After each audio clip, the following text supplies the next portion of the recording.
नेहरू ने कश्मीर के साथ जो धोखा किया ये हम सब जानते हैं, लेकिन देश के अभिन्न अंग नॉर्थ ईस्ट के साथ क्या किया ये शायद आप नहीं जानते।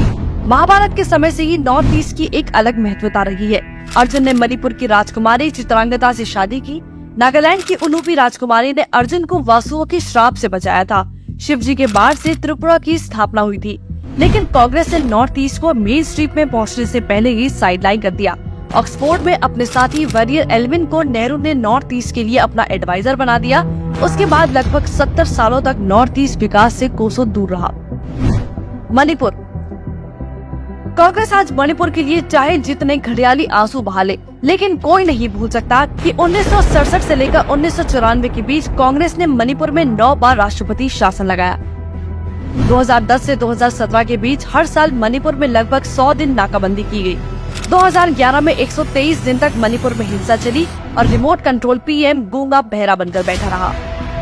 2004 से 2014 के बीच 900 से अधिक नागरिक और सुरक्षा कर्मी मर गए। अगर ये लोकतंत्र की हत्या नहीं तो और क्या है।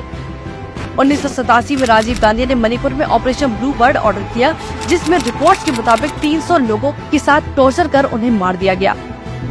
नागालैंड।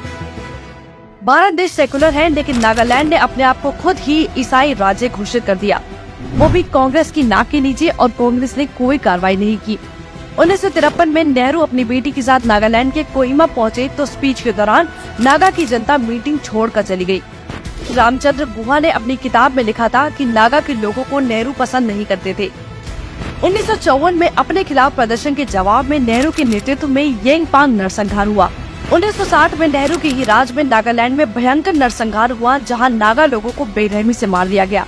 उनकी इसी विरासत को कांग्रेसी पीएम नरसिम्हा राव ने आगे बढ़ाया।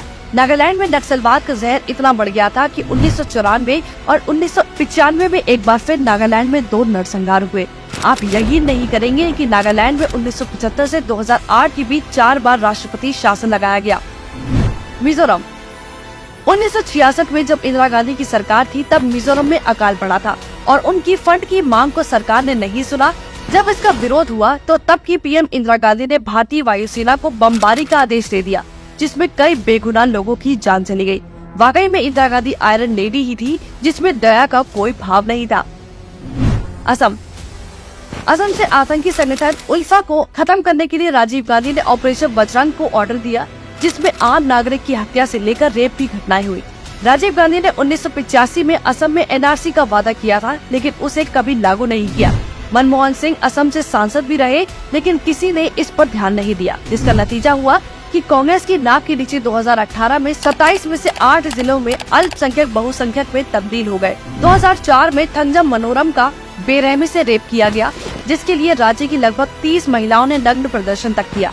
2008 में असम में 18 बम ब्लास्ट हुए, जिसमें 80 से ज्यादा लोगों की मौत हो गई। वहीं 1979 से 1990 के बीच असम में 4 बार राष्ट्रपति शासन लगाया गया। त्रिपुरा।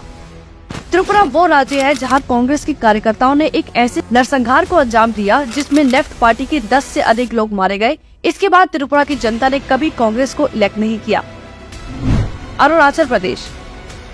अरुणाचल की सीमा चीन से सटी हुई है, लेकिन बावजूद इसके नेहरू ने इसे इतना नजरअंदाज किया कि चीन ने हमारी जमीन तक हड़प ली, साथ ही वहाँ एक पूरा गांव भी बसा लिया।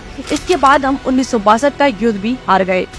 अपने चीनी भाइयों को परेशानी न हो, इसके लिए कांग्रेस ने सालों तक अरुणाचल की सीमा पर कोई कंस्ट्रक्शन नहीं कराया। राज्य को उसका पहला एयरपोर्ट 2022 में मिला, यानी 70 सालों में कांग्रेस ने एक बार भी नहीं सोचा वहाँ एयरपोर्ट बनाने का। राज्य में पहली पैसेंजर ट्रेन चलाने में 70 साल लग गए और 2014 में चलाई गई, यानी इतने सालों तक राज्य में 0 कनेक्टिविटी थी। मेघालय। देश में 70 साल और मेघालय में 15 साल राज कर मेघालय में विकास के नाम पर कुछ नहीं किया। और तो और धर्मांतरण के चलते कांग्रेस की ही नाक के नीचे मेघालय में ईसाई आबादी 75% हो गई, लेकिन कांग्रेस जैसे गूंगी बहरी बनकर बैठी रही। 1972 से 2018 यानी 96 सालों तक मेघालय पर अपस्पाल लागू रहा, और जब 2018 में इसे खत्म किया गया तभी राहुल गांधी आज वहां जाकर नाच गाना कर पाया है। यानी इस स्तर पर आम जरूरतों की कमी, मिलिटेंसी की दिक्कत, ये सब कांग्रेस की ही देन है। आज जब वहाँ विकास हो रहा है, एयरपोर्ट, रेलवे स्टेशन, सड़कें, ब्रिज बनाए जा रहे हैं, इसे कांग्रेस बर्दाश्त नहीं कर पा रही। इसी कारण एक बार फिर वहाँ आग लगाने की कोशिश कर रही है।